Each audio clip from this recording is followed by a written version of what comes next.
పాడి కౌశిక్ రెడ్డిని అరెస్ట్ చేసుకొని పోయిన, హరీష్ రావును అరెస్ట్ చేసుకుపోయిన, జగదీష్ రెడ్డి, రాకేష్ రెడ్డి, పల్లా రాజేశ్వర్ రెడ్డి మొత్తం మీద బీఆర్ఎస్ నాయకులను అరెస్ట్ చేసుకుంటా పోయినరు. బుకాయింపు, దబాయింపు, బనాయింపు తెలంగాణలో ఇప్పుడు నడుస్తున్నది ఇదే. అడిగితే కేసు, ప్రశ్నిస్తే అరెస్టు. తెలంగాణ ఇప్పుడు చూస్తున్నది ఇదే. నిలదీస్తే నిర్బంధం. నిర్బంధకాండ కాంగ్రెస్ 7వ గ్యారంటీ, నియంత సౌమ్యం, దాని ట్రేడ్ మార్క్ పాలసీ. ఇందిరమ్మ రాజ్యం అంటే ఎమర్జెన్సీ రాజ్యమే అని చెప్పేసి ఇక్కడ వార్త చూస్తా ఉన్నాం. మొత్తం మీద తెలంగాణలో బీఆర్ఎస్ నేతలపై పోలీసుల దమనకాండ, 30 మందికి పైగా అరెస్టు అని చెప్పేసి ఇక్కడ వార్త చూస్తా ఉన్నాం. కాంగ్రెస్ ఎమర్జెన్సీ నడుస్తా ఉన్నది, రేవంత్ సర్కార్ నిర్బంధ కాండ అని చెప్పేసి బీఆర్ఎస్ నాయకులు ధ్వజమెత్తిండ్రు. ఈ ముచ్చట్లు మనం చూస్తా ఉన్నాం. మొత్తం మీద ఆ వేదికల సభల పెద్దపల్లిలో పోయి ఏం మాట్లాడే రేవంత్ రెడ్డి, ఏమన్నా ప్రతిపక్షాలు సలహాలు సూచనలు ఉంటే ఏంటంటే ఆయన పరిపాలన ఆయనకు చేయలేదు అని చెప్పేసి అర్థమైంది కదా. వాళ్ళందరూ మంత్రులు కూడా కొత్తోళ్ళే ఉన్నారట. మంత్రులు సీనియర్లు ఉన్నారు. గతంలో మంత్రులుగా ఎలగబెట్టిన వాళ్ళు కూడా ఉన్నారు. గతంలో మంత్రులుగా కొలువు చేసిన వాళ్ళు కూడా ఉన్నారు. మంత్రులుగా ఎన్నుకోబడ్డారు. ఇలా మా వాళ్ళందరూ కొత్తోళ్ళే అంటే నువ్వు కొత్తోనివి కావచ్చు రేవంత్ అన్న. ఇలా వాళ్ళకి అన్ని తెలిసినప్పటికి కూడా రాష్ట్రం ఆగమైతుంటే చూస్తా ఉన్నారు సీనియర్లు. ఎందుకు చూస్తా ఉన్నారు? నువ్వు పోతున్న నియంతృత్వ పోకడా, నువ్వు పోతున్న నియంత పోకడా, నువ్వు పోతున్న ఒంటేది పోకడా, వాళ్ళని తొక్కుకుంటా గాడికి వచ్చినావు. ఇలా వాళ్ళని తొక్కుడు, వాళ్ళని అసలు ఏమంటారు లుక్సాన్ చేసి పడేస్తాన్నవాట. వాళ్ళను ఇబ్బందికరమైన పరిస్థితులు క్రియేట్ చేసి పెడతాన్నవాట. అందుకే ఇది ఇట్లా కాదు, గది అట్లా కాదు అని చెప్పేసి నువ్వేమన్నా వాళ్ళతో మంతనాలు జరుపుతాన్నవా? వాళ్ళతోనేమన్నా చర్చలు చేస్తాన్నవా? ఎవరికి వారే ఏమన్నా తీరే అని చెప్పేసి ఎవరు తవ్వ వాళ్ళే పోబడుతుంది. తెలంగాణ రాష్ట్రాన్ని ఆగం చేయబడుతుంది. ఇయ్యాల ఇంకా మేము సీనియర్లం కాదు. ఇంకా సీనియర్లు కాకపోతే ఇంకెప్పుడు నేర్చుకుంటారు? ఏడాది అవుతుందా నేర్చుకోవడానికి? ఒకవైపు ప్రతిపక్ష నాయకులు, బీఆర్ఎస్ నాయకులు వాళ్ళ అనుభవాన్ని మాతో పంచుకోవాలి, వాళ్ళ ప్రణాళికలు ఏమన్నా ఉంటే మాకు చెప్పాలి అని చెప్తానే ఉంటుంది. ఇగో గిట్లా ప్రశ్నిస్తే జైల్లోకి తీసుకొని పోవాలని చెప్పేసి ఆలోచన చేస్తాను. ఒకవైపు ప్రశ్నిస్తేనేమో జైల్లో పెడతాడు, ఇంకో దిక్కేమో నీతి సూత్రాలు వాళ్ళు ఇస్తా ఉన్నాడు. నీతి సూత్రాలు అబ్బా గంత మంచిగా అడుగుతాన్నాడు చెప్పుమని ఇంకెవరన్నా ఉంటారా చెప్పేటోళ్ళు అన్నట్లు నీతి సూత్రాలు వాళ్ళు ఇస్తా ఉన్నాడు. ఈ పరిస్థితి చూస్తా ఉన్నాం మనం. మొత్తం మీద ప్రభుత్వ ఆదేశాలతో పోలీసులు చెలరేగిపోయినరు. వివిధ కారణాలు చూపుతూ బీఆర్ఎస్ నేతలను అరెస్టు చేసిండ్రు. గురువారం ఉదయం నుంచి రాత్రి వరకు సాగిన ఉద్రిక్త పరిణామాలకు సంబంధించిన దృశ్యాలు ఇవి. బంజారాహిల్స్ పోలీసులు తనను రిమాండ్కు తరలిస్తుండగా జై తెలంగాణ నిరసిస్తున్న ఎమ్మెల్యే పాడి కౌశిక్ రెడ్డి, కౌశిక్ ఇంటికి వచ్చిన మాజీ మంత్రి హరీష్ రావును బలవంతంగా అరెస్టు చేసి గచ్చిబౌలి ఠాణాకు తరలిస్తున్న పోలీసులు, మాజీ మంత్రి జగదీష్ రెడ్డి, బీఆర్ఎస్ నేత రాకేష్ రెడ్డిని అరెస్టు చేసి లాక్కెళ్తున్న పోలీసులు, గచ్చిబౌలిలో ఆందోళనకు దిగిన పల్లా రాజేశ్వర్ రెడ్డిని అరెస్టు చేస్తున్న పోలీసులు. మీకు తెలిసింది గింతే, నిర్బంధించుడు, జైల్లో పెట్టుడు, కేసులు పెట్టుడు, గిది తప్ప మీకేం తెలియదు రేవంత్ అన్న. ఇది ఒక్కడే తెలుసు మీకు, ఇంకా ఇంతకు మించి ఏమీ తెలియదు. ఇక్కడ ప్రధానంగా కనబడతా ఉన్నది మీ పరిపాలన రాహిత్యం, అవగాహన రాహిత్యం క్లియర్ కట్ గా ఉట్టిపన్నట్లు మీదికి కనబడతా ఉన్నది. మొత్తం మీద మీరేం చేస్తుందంటే ఇష్టం వచ్చిన పోకడ పోతా ఉన్నారు. మిమ్మల్ని అడ్డుకునేటోళ్ళు ఎవరు లేరన్నట్లు, మీరు ఆడిందే ఆట, మీరు పాడిందే పాట అన్నట్లు ఇష్టం వచ్చిన పోకడ పోతా ఉన్నారు. ఈ పరిస్థితి చూస్తా ఉన్నాం. మొత్తం మీద ఇట్లాంటి పరిస్థితిని ఎప్పుడూ చూడలే. ఇట్లాంటి పరిస్థితిని, ఇట్లాంటి ఘోరమైన పరిస్థితిని మనం ఎప్పుడూ చూడలే. ఈ పరిస్థితి అయితే చాలా ఘోరం. ఆడలేక మొదల దరువు, ఎగరలేక పందిరి కురుస అన్నట్టు ఇయ్యాల నువ్వు ఏం చేస్తానో రేవంత్ అన్న, ఎట్లాంటి పాలన అందిస్తా ఉన్నావు? ఇలా నీ పాలన నువ్వైనా చూసుకొని అబ్బా నేను మంచిగా పాలన చేస్తున్నా అనే కాడికి ఉన్నదా నీ లెక్కలు, నీ పోకడా? నిజంగా నాకు తెలిసి నిన్ను నువ్వే అద్దంలో చూసుకుంటా గిసొంటి పాలన ఎందుకు అందిస్తున్నావు అని చెప్పేసి ఆత్మతోని మాట్లాడినట్టు నిన్ను నువ్వే అద్దంలో చూసుకుంటా మాట్లాడుకుంటున్నావు కావచ్చు రోజు. కానీ నీకు కావాల్సింది ఏంది? ఇక్కడ కాంగ్రెస్ ను బదనాం చేయాలి, బీజేపీకి వంత వాడాలి. ఆ వార్త కూడా ఉన్నది. పోతా ఉంటే చూసుకుందాం. బీజేపీకి కోవట్టుగా మారిండట రేవంత్ రెడ్డి. మరి ఎందుకు మారిండు, ఏం కథ, ఏ ప్రయోజనాల కోసం మారిండు, ఎవరి కోసం మారిండు, ఇక ఎట్లా జూన్లో ముఖ్యమంత్రిని మారుస్తారనే ముచ్చట బాగా జోరందుకున్నా ఉన్నది. అధిష్టానం ఎట్లా ఫుల్ సీరియస్ మీద ఉన్నది. జూన్లో ముఖ్యమంత్రిని మారుస్తారు అని చెప్పేసి బాగా చర్చలు ఊపందుకున్నాయి. ఎందుకంటే గిట్లుంటా నడవది, రాక వచ్చింది అధికారం. తెలంగాణ పార్టీలో 10 ఏళ్ల తర్వాత పిట్టకు పెట్టినట్టు ఎదురు చూడంగా వచ్చింది అధికారము.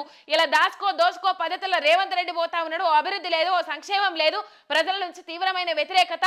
మళ్ళా కాంగ్రెస్ పార్టీని 30-40 ఏళ్ళు ప్రజలు మర్రి చూడకుండా చేసి పడేస్తా ఉన్నాడు రేవంత్ రెడ్డి అని చెప్పేసి ఇప్పటికే ఆ మంత్రులందరూ పోయి అధిష్టానం దగ్గర మొరబెట్టుకున్నారట. అధిష్టానం దగ్గర వాళ్ళ బాధ వినిపించుకున్నారట. అల్టిమేటం జారీ చేసి వచ్చిండ్రట. ముఖ్యమంత్రిని మార్చండి చెప్పింది వినకపోతే అని చెప్పేసి జూన్ నుంచి ఈ డిసెంబర్ నుంచి జూన్ మధ్యలో ముఖ్యమంత్రిని మారుస్తారని ముచ్చట్లు వినబడతా ఉన్నాయి. గందుకనే మరి ఆయన క్యాడర్ని ఎంబడేసుకొని మరి బీజేపీకి పోవాలని చూస్తుండా, ఏం కథ బీజేపీకి కోవట్టుగా మారిందనే ముచ్చట్లు కూడా ఉన్నాయి. అవి జర్ర ముంగడి వెనక మనం మాట్లాడుకుందాం. మొత్తం మీద ఇగో ఈ పరిస్థితి చూస్తా ఉన్నాం తెలంగాణలో. ఒకవైపేమో మాట్లాడుండ్రి, ప్రశ్నించేందుకు అది ఇస్తాము, స్వేచ్ఛ ఇస్తాము, ప్రజాస్వామ్యం మనది, ఆ సెక్యులర్ పార్టీ మాది అని చెప్పేసి చెప్పుకుంటా పోతారు. ఇలా ప్రజాస్వామ్యాన్ని తుంగలో దొక్కుతూ రాజ్యాంగాన్ని కూనీ చేస్తూ ఇలా మీ విధానాలు మీ పోకడ ఉన్నాయి. పోలీసు బూట్ కాలుతోని అన్ని విధాల ఆ బిఎన్ఎస్ యాక్ట్ ప్రకారం అన్ని విధాల అన్ని లెక్కల కింద కేసులు పెట్టుకుంటా వాళ్ళని ఇబ్బందికరమైన పరిస్థితులకు గురి చేస్తా ఉన్నారు. హరీష్ రావు అన్నాడు మొత్తం మీద 1,00,000 కేసులు పెట్టుకోండి. ఆ ఒక్క మాట చాలదా మీ గుండెలలో రైలు పరిగెట్టడానికి? ఇక్కడ ఎవరికో సపోర్ట్ చేస్తున్నట్టు కాదు, ఆ ఒక్క మాట చాలదా మీ గుండెలలో రైలు పరిగెత్తించడానికి? 1,00,000 కేసులు పెట్టుకోండి. ప్రజల తరపున ప్రజల పక్షాన ఎప్పటికీ పోరాడుతానే ఉంటాం.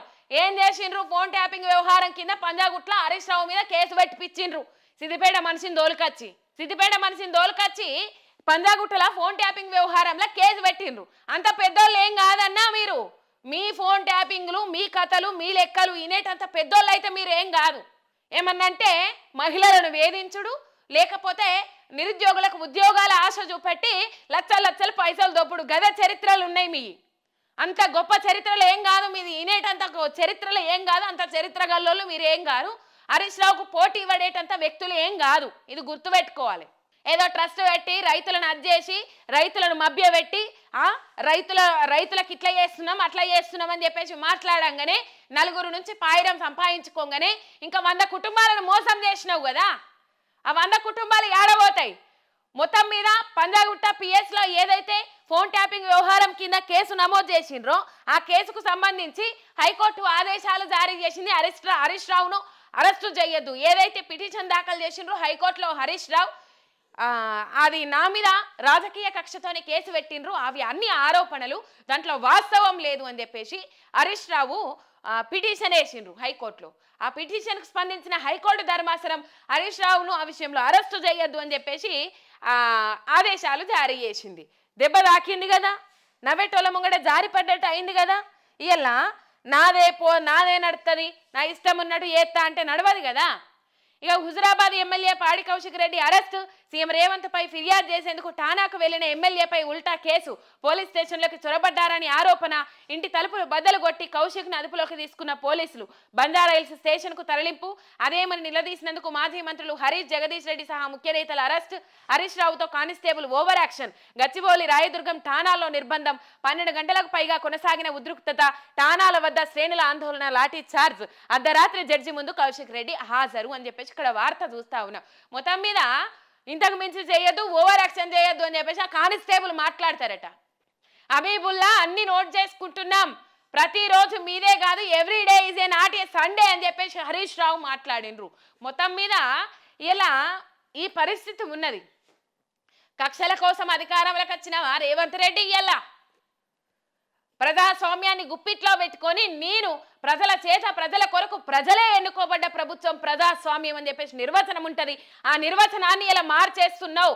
నీ కోసం, నీ ఇంటి కోసం, నీ బంధువుల కోసం, నువ్వు అనుకున్నది సాధించడం కోసం కక్షపూరితమైన రాజకీయాలు చేస్తావు. ఇలా ప్రజలు నిన్ను ఓటేసి గెలిపించిన పాపానికి కేసీఆర్ కావాలి, కేసీఆరే మంచుకున్నది, కేసీఆర్ పాలననే మంచుకున్నది, పల్లెలలో పట్టణాలలో చర్చలు జోరందుకున్నాయి అంటే నీ పాలన విధానం ఎట్లున్నది అనేది నువ్వు ఒక్కసారి వెనుకకు మరీ చూసుకో.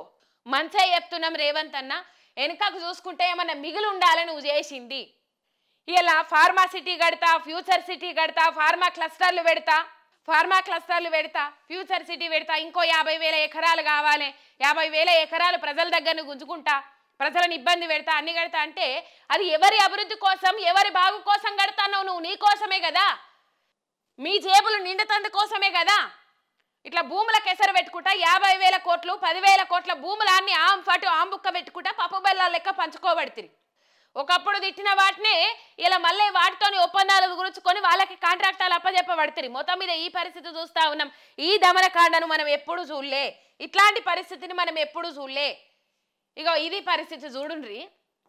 ఇగో ఇట్లా గుంజుకపోవుడు.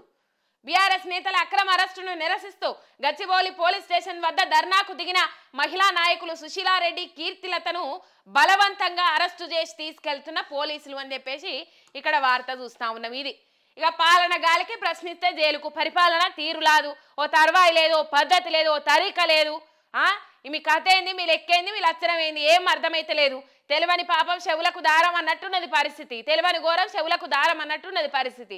చెవిటవును ముందు శంఖ మోగినట్టు మా సొంటోళ్ళు ఎంతమంది మాట్లాడినా మీ చెవులకు ఎక్కుతలేదు. ప్రజలు ఎంతమంది తిట్టని తిట్లు, బూతులు, మామూలు బూతులు కావు అవి. ప్రజలు ఏ ముఖ్యమంత్రిని కూడా ఇంతగానము ఎప్పుడు తిట్టలే. మీరిచ్చిన అలవిగాని హామీల వల్ల, మీరిచ్చిన ప్రజాకర్షణ హామీల వల్ల ప్రజలు కొంచెం మీ వైపు మొగ్గు చూపిరు. 1.8 ఓటు షేర్తో మీరు గెలిచిండ్రు. 1.8% గంతే. 1 మా అంటే మీకు ఓట్లేసింది 92 లక్షల మంది. కోటి మంది కూడా ఓటేయలే మీకు. ఇలా కోటి మంది కూడా ఓటేయక 1.8% షేర్తోని, ఓటు షేర్తోని గెలిచి ఇలా విర్రవీగుతాం. మా అంటే మీకు వచ్చినాయి 64 సీట్లు. వాళ్ళని వీళ్ళని బతిలాడి వాళ్ళు వీళ్ళు కోవట్లుగా మారిపోయి మొత్తం మీద అధికారం సాధించి ఇలా అవి కానీ హామీలు ఇచ్చి మేం నిరుద్యోగులను మభ్యపెట్టి నిరుద్యోగులను ఆగం చేసి ఇలా నిరుద్యోగులను కూడా నడి బజార్లో నిలబెట్టిన ఘనత రేవంత్ రెడ్డిది. పోయిన ఏం మాట్లాడతాడు, నిన్న ఇందిరమ్మ ఇండ్ల యాప్ ఓపెన్ చేసిండు, అట్లనే ట్రాన్స్పోర్ట్కు సంబంధించి ఆ లోగోను మార్చిండు, అందులో 3 రంగులు పెట్టిండు. ఈ 3 రంగుల జెండా పాలన ఇంత చక్కదనం ఉన్నదని తెలంగాణలో 3 రంగులు పెట్టి మొత్తం మీద ఇలా నీది ఉన్నదని నువ్వు అన్ని మార్పులు చేర్పులు చేసుకుంటా పోతున్నావు. అది జనాలకు అసలే ఇష్టం లేదు, జనాలకు నచ్చలేదు. మీ రక్షణే మా ధ్యేయం అన్నట్టు ఉండే రవాణా వ్యవస్థ. ఇలా పరిస్థితి ఎట్లయిపోయింది రోడ్డు మీద? ఆగమొల్ల ఆగం గాయి గత్తర గందరగోళం మొత్తం మీద. ఆ లోగో మార్చిండు, అదేమన్నా చక్కదనం ఉన్నదా? 3 రంగులు పెట్టుకున్నాడు మీద. రైట్, నువ్వు మార్పులు చేర్పులు చేసిన దాంట్లో అన్ని 3 రంగులే పెట్టుకుంటా ఉన్నావు. కానీ నీ మెప్పు, నువ్వు ఎవరి మెప్పు కోసం చేస్తానో వాళ్ళే నిన్ను దగ్గరికి రానిత్తలేరు. ఇలా 3 రంగులు పెట్టుకొని అది మొత్తం మీద అజ్జేసినావు. చూద్దాం అది కూడా ఎట్లున్నది ఏం కథ. నీ మార్కు పాలన నువ్వు అజ్జేసుకోవడానికి మొత్తం మీద ఇలా ఇట్లా చేసుకుంటా పోతా ఉన్నావు. నీ మార్కు పాలన నిన్నే ఆగం చేస్తుందని తెలియదు నీకు. ఇగో ఇది పరిస్థితి. ఒకవైపు ఏడాది ఉత్సవాలు, మరోవైపు ఎన్కౌంటర్లు, ఎమర్జెన్సీ దృశ్యాలు, ప్రతిపక్షం సలహాలు ఇవ్వాలని ముఖ్యమంత్రి వేదికలపై నీతులు చెప్తారు. ఒకవైపు ఉత్సవాలు, ఇంకోవైపు ఎన్కౌంటర్లు. మొన్న 7 మందికి విషమిచ్చి చంపినరట పాపం. అన్నంలో విషం కలిపి, అన్నంలో మత్తు పదార్థాలు కలిపి వాళ్ళని హ్యాండ్ ఓవర్ చేసుకొని చిత్రహింసలు పెట్టి కొట్టి చంపినరట పాపం వాళ్ళను. ఎవరి కోసం, ఎవరి మెప్పు కోసం ఈ బూటకపు ఎన్కౌంటర్లు? ఎందుకు ఎన్కౌంటర్లు చేస్తూ ఉన్నారు? వాళ్ళు ఏమైనా ప్రజలకు ఇబ్బందికరమైన పరిస్థితులకు గురి చేసిండ్రా, లేకపోతే మీ మీద ఏమైనా కాల్పులు జరిపినరా? అట్లా జరిపినప్పుడు అట్లాంటి ఆత్మరక్షణ కోసం కాల్పులు చేయడానికి మీకు అధికారం ఉన్నదేమో, కానీ పాపం వాళ్ళ జాగలో వాళ్ళు ఉన్నారు కదా. మొత్తం మీద ఈ 9 తారీఖు నాడు రాష్ట్ర వ్యాప్త బంద్కు పిలుపునిచ్చిండ్రు. ఈ ఎన్కౌంటర్ ఏదైతే చేసిండ్రో, బూటకపు ఎన్కౌంటర్ ఏదైతే చేసిండ్రో దానికి నిరసనగా రాష్ట్ర వ్యాప్త బంద్కు పిలుపునిచ్చిండ్రు. ఇగో ఇది పరిస్థితి. అగ్ని పర్వతంలా మరుగుతున్నది. అడుగడుగునా సర్కారు వైఫల్యం కనిపిస్తున్నది. ప్రజాపాలనలో ప్రజలు రోడ్డెక్కని రోజే లేదు. మరి రోడ్డెక్కని రోజే లేదు. అధికారం గుండెల్లో దడబుడుతున్నది. ప్రశ్నిస్తే చాలు తట్టుకోలేకపోతున్నది. బీఆర్ఎస్ మరింత బలపడుతున్న సంకేతాలతో కడుపులో ఏమంటారు దుగ్ధ రగులుతున్నది. తిట్లతో అసహనం తగ్గేలా లేదు. మొత్తం బీఆర్ఎస్ పార్టీని జైల్లో వేయాలన్నంతగా ఫ్రస్ట్రేషన్ పెరిగిపోతా ఉన్నది. అందుకే కేసుల కుట్రకు పాల్పడతా ఉన్నది అని చెప్పేసి ఇక్కడ వార్త చూస్తా ఉన్నాం. ఆయనకున్న ఫ్రస్ట్రేషన్ ఎవరికి లేదు లోకం మీద. ఈ మధ్య కాలంలో బీఆర్ఎస్ గ్రాఫ్ పెరిగిపోతా ఉన్నది అని చెప్పేసి వార్తలు చూస్తా ఉన్నాం కదా. అందుకని ఆ మంట చల్లారతలేదు. ఆడ మైకులు దొరికితే ఆడ బూతల పురాణం, తిట్ల పురాణం అందుకుంటాడు. మొత్తం మీద ఆ తిట్ల పురాణము, ఆ తిట్లతో ముందడికి పోతే అసలు అయ్యేటట్టు లేదు కథ. అందుకని బీఆర్ఎస్ పార్టీ నాయకులను మొత్తం జైల్లో వేయాలని చెప్పేసి నిర్ణయం తీసుకున్నాడు రేవంత్ రెడ్డి. ఆ పరిస్థితి చూస్తా ఉన్నాం మనం. ఇక చట్టం కాంగ్రెస్ చుట్టమా? గాంధీ భవన్లో ఎఫ్ఐఆర్లు తయారైతున్నాయి. పోలీస్ స్టేషన్లు కాంగ్రెస్ కార్యాలయాలైనవి. ఎవరిని అరెస్టు చేయాలనో గాంధీ భవన్లోనే డిసైడ్. రాష్ట్రంలో ఉన్నది ప్రజాపాలన కాదు, రాక్షస పాలన. పోలీసు రాజ్యం చేసిన ఏ ప్రభుత్వము నిలబడలే.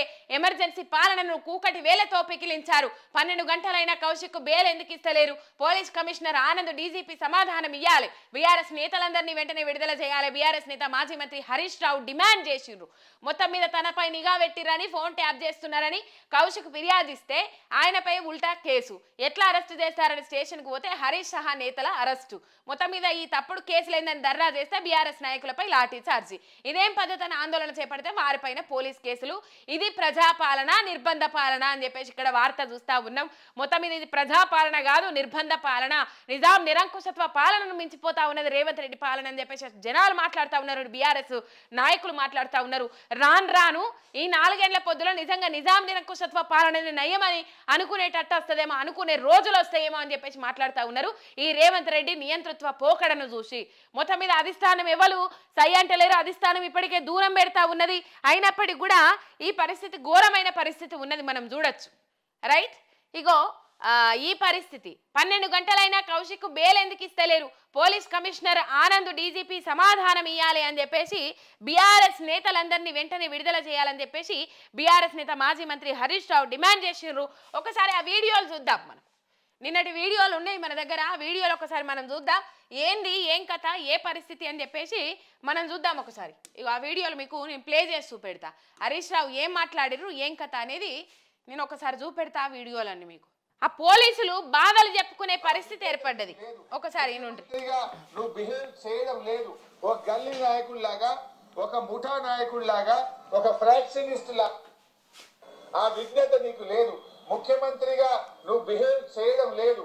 ఒక గల్లీ నాయకుడిలాగా, ఒక ముఠా నాయకుడిలాగా, ఒక ఫ్రాక్షనిస్ట్ లాగా, ఒక కక్షతో పగతో ప్రతిపక్షాల మీద నువ్వు వ్యవహరిస్తా ఉన్నావు. కాంగ్రెస్ ఏమైంది? చట్టం కాంగ్రెస్ పార్టీ చుట్టం అయిపోయింది రాష్ట్రంలో. ఇది పరిస్థితి. విచ్చలవిడిగా నీ యొక్క దానికోసం వాడుకుంటున్నావు. ఇవాళ మమ్మల్ని పోలీస్ స్టేషన్ తెచ్చినావు. ఇక్కడ బాధ కానిస్టేబుల్ కానీ ఇక్కడ అందరు బాధపడుతున్నారు. ఏమంటున్నారు హోంగార్డులు? నేను అధికారంలో వస్తే 3 నెలల్లో హోంగార్డులను పర్మనెంట్ చేస్తా, రెగ్యులరైజ్ చేస్తా అన్నావు. సార్ हमारे तरफ पलट के भी नहीं देख रहा रेवंत रेड्डी. जब तो बोला 3 महीने में रेगुलराइज करते बोल के बोला, लेकिन हमारे तरफ पलट के भी नहीं देख रहा रेवंत रेड्डी అని హోంగార్డులు వాపోతా ఉన్నారు. మా కానిస్టేబుల్లకు రావాల్సిన 4 సరెండర్ లీవ్ పైసలు పెండింగ్ లో ఉన్నాయి. అంటే ఒక్కొక్క సరెండర్ లీవ్ అంటే 30,000 40,000 వస్తే పిల్లల ఫీజులు కట్టుకుంటాం సార్. ఎవరికి చెప్పుకోవాలో అర్థమైతలేదు. 4 సరెండర్ లీవులు పెండింగ్లు ఉన్నాయని మా కానిస్టేబుల్ బాధపడుతున్నారు. ఇవాళ పోలీసులకు రావాల్సిన చూసిండ్రా, అక్కడ కూడా ప్రజల కోసం పోరాటం, అక్కడ కూడా ఆ పోలీసుల కోసం పోరాటం. పోలీసుల తీరేమో, పోలీసుల వైఖరేమో గట్లున్నది. తోసేసుడు, లాక్కపోవుడు, గుంజుకపోవుడు.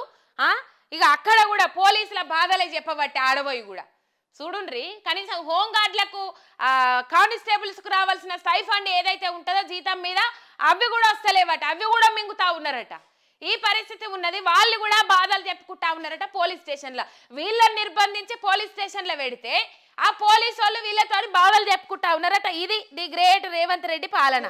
ట్రావెలింగ్ అలవెన్స్ కేసీఆర్ గారు 15 రోజులు ఇస్తే నువ్వు 7 రోజులకు తగ్గించినావు. ఆ టీఏ పైసలు కూడా 7 నెలల నుంచి టీఏ పైసలు వస్తలేవు సార్. మా కిస్తులు కట్టుకోలేకపోతున్నాం, ఈఎంఐలు కట్టుకోలేకపోతున్నాం అని పోలీస్ కానిస్టేబుల్, పోలీస్ సిబ్బంది బాధపడుతున్నారు. కేసీఆర్ గారు ఉండగా పోలీస్ స్టేషన్ కు 75,000 రూపాయలు నెల ఇచ్చిండు. స్టేషన్ అలవెన్స్ ఇస్తే నువ్వు వచ్చినాక స్టేషన్ అలవెన్స్ బంద్ అయింది. ప్రింటర్లకు కూడా గోస ఉన్నది. సీసీ కెమెరాలు పనిచేయకపోతే రిపేర్ చేసే దిక్కు లేదని పోలీసు వాళ్ళు బాధపడుతున్నారు. ఇది పరిస్థితి. పోలీస్ స్టేషన్ కి వస్తే కూడా ప్రజలు ప్రతిపక్షానికి బాధలు చెప్పుకునే పరిస్థితి వచ్చింది. ఇక ఈమె నోరు కడ్డు లేదు, అదుపు లేదు. ఎందుకు మాట్లాడుతుందో తెలియదు. గుల్లె మంత్రి అయ్యుండి ఇంట్లో బీర్లు సారాలు పొంగుతున్నాయి అని చెప్పేసి వీడియో కాల్ మాట్లాడుతుంది. మొత్తం మీద ఆ పరిస్థితి ఇదన్నట్టు అక్కడ పోలీస్ స్టేషన్లో పోయి కూడా ప్రజల బాధలు విన్నారు. నిర్బంధించిందని కూడా మర్చిపోయి ప్రజల బాధలు విన్నారు. వాళ్ళు ప్రతిపక్షం దగ్గరకు పోయి ప్రజలు అధికార పక్షాన్ని విడిచిపెట్టి ప్రతిపక్షం దగ్గరకు పోయి ప్రజలు బాధలు చెప్పుకుంటున్నారు. అంటేనే ఇలా రేవంత్ రెడ్డి పాలన ఎట్లున్నదనేది మనం అర్థం చేసుకోవచ్చు. ఈ పరిస్థితి మనం చూడొచ్చు.